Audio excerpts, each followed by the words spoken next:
Hello everyone, hope you're doing well. I thought we would do a video which covers a bunch of little things that have been happening in War Thunder over the last few days. We have a returning vehicle, we also have the new pages of history for next month, a bunch of changelogs as well, and also some other news on top of that. So let's get into it, let's see what's going on. The first piece of news is about the Milan, which is of course the premium vehicle for France. It is the premium jet, and they've temporarily brought it back for Golden Eagles.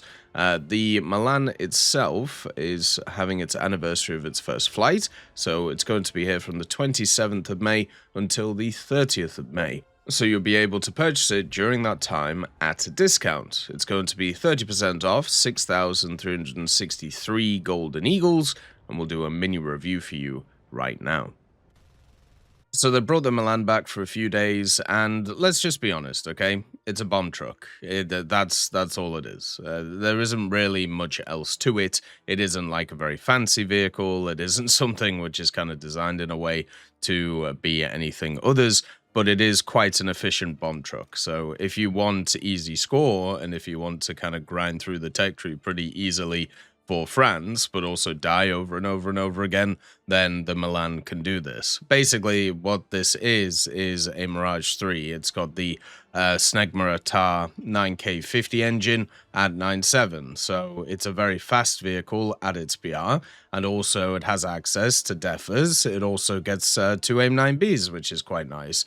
The problem is it doesn't have any countermeasures, so you have no way of defending yourself. You can take a pretty decent bomb load, which can take out a base, and then after that, what you do is you go dogfighting afterwards, and you try and hit people in the face with the guns and also with the missiles, and hope that nobody goes behind you, or hope that you don't run into an Su-25 or an A-10, because they have all-aspect missiles at this BR, which is kind of silly.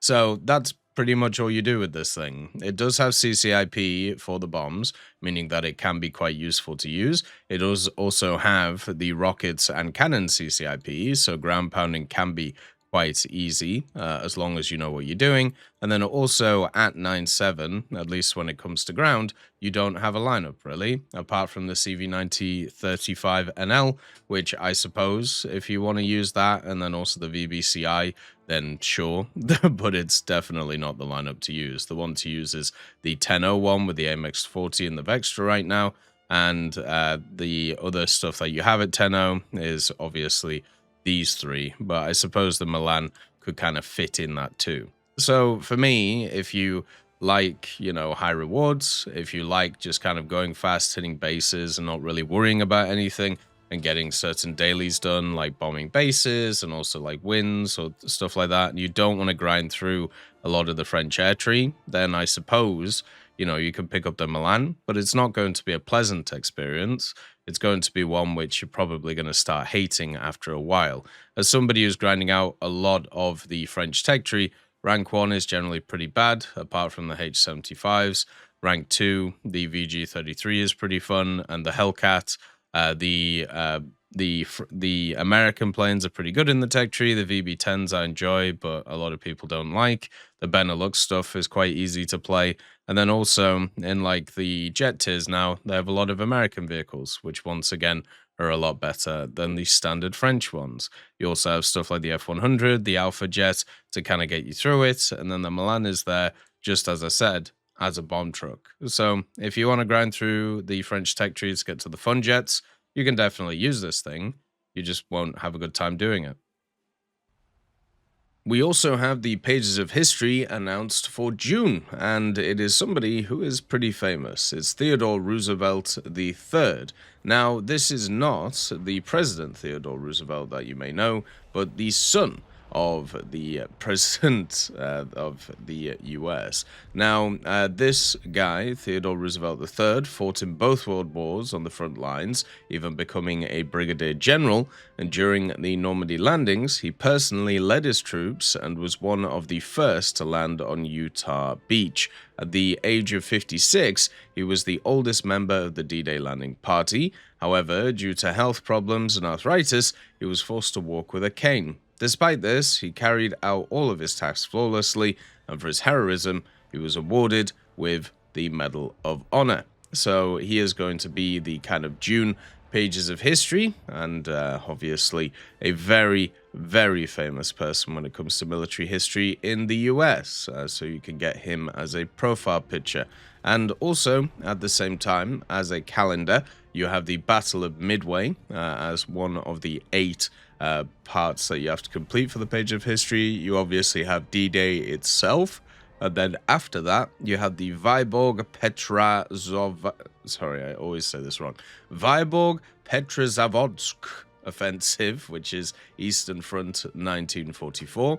Battle of Villa Bocage, of course, which was the expansion of the Operation Overlord, or at least one of the battles after they took the beaches. Operation Battle Axe in North Africa in 1941 to the next one. Battle of the Philippine Sea, which is 1944, America versus Japan. The Battle of Ryazany, which is basically Eastern Front early Operation Barbarossa, and then also Case Blue, which is from 1942 too. So overall, a lot of Second World War stuff, but June is a very heavy Second World War month in terms of everything going on there.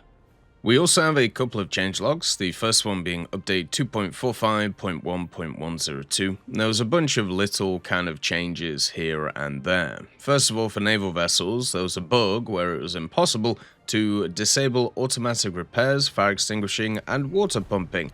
In some cases, when joining an ongoing battle, that's been fixed. This is actually quite a big bug, so basically, if you don't know, when it comes to naval battles, you can either set your repairs to automatic, or you can set them to manual, meaning that you can choose when to click it. The problem with setting everything to automatic is if you are on fire, and also need repairs, and also need to remove water, the actual amount of time it takes to do them increases because of the fact that they're doing them all at the same time. So a lot of the time what I do is I only set my fires to automatic, and then I set everything else to manual, because I think the fires are the thing that should be gotten rid of pretty quickly, and then, you know, you can deal with the rest of it. So it's sometimes better to actually just do them individually instead of all at once. So if you can't disable that, that kind of sucks. Also, interface-wise, there was a bug where Chinese, Japanese, and Korean characters might have started to appear as translucent squares on DX12. That's been fixed. That's kind of funny. For locations and missions on South Kavakan, the lower battle rating limit has been decreased from 3.7 to 3.3, and the upper battle rating limit has been decreased from 5.0 to 4.3. Manuel actually sent me a message about this, and I remembered that they did this change to another location as well in Naval. Did you know that there is actually a bunch of naval maps which don't have cruiser spawns? And since they don't have cruiser spawns, it means if you go there in a cruiser, which some of them are 4/7 nowadays, you literally cannot spawn. So you are just kind of stuck there in an ether. And it looks like South Kavakan was one of those maps too. So they've finally fixed it after a long time. We're talking months at this point that that's been like this. There was also another map, which I can't remember which one it was, which was also like this. It's kind of crazy how long it took to fix these things, because straight up, you just could not spawn. In sound, there was a bug where the sound of engines, tracks, and gunshots would not play when spectating other players. That's been fixed. That's kind of odd. And also, a bug that could sometimes cause a player to be kicked from the battle after launching the client has been fixed. So you just turn up and then, bye, have a good time. It's goddamn. It's always funny sometimes reading these bug fixes. On update on update 2.45.1.104, which is the one that came out today, there was also a sound bug fix there. A bug that caused the crew to call out enemy tanks when measuring the distance to train wagons has been fixed. So was it calling out the ones behind them, or was it just calling it out as if the train was a tank? My guess is that was probably what it is. Then in game mechanics, there was a bug that caused any missiles installed on BOL countermeasure pylons to cost 0 spawn points in ground simulator and realistic battles. That's been fixed. Oh my god, obviously that is quite ridiculous. In graphics, though, there was a bug that caused effects such as fire and smoke to be blurry when using TSR with upscaling. That's been fixed, so that is actually something I experienced. I just thought that was kind of part of the game with like the whole like fire haze and smoke haze thing, but no, I'm guessing it was too blurry compared to what they wanted to do, so that's pretty good. I do remember in one of the pages of, past the devs, there was some people who wanted more like heat haze on things, but I'm not sure how I feel about it, at least myself. There was also a bug that caused the water on some maps and ground battles to look pixelated up close, and that's been fixed too.